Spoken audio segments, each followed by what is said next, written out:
You ask Tiger to solve. This deals with linear equations with one unknown. The final result is t equals -4/3.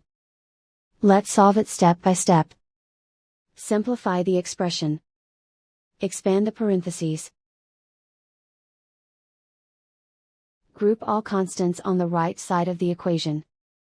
Subtract 8 from both sides. Group like terms. Simplify the arithmetic.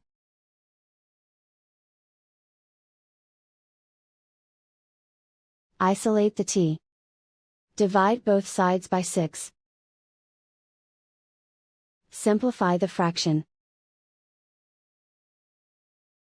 Find the greatest common factor of the numerator and denominator.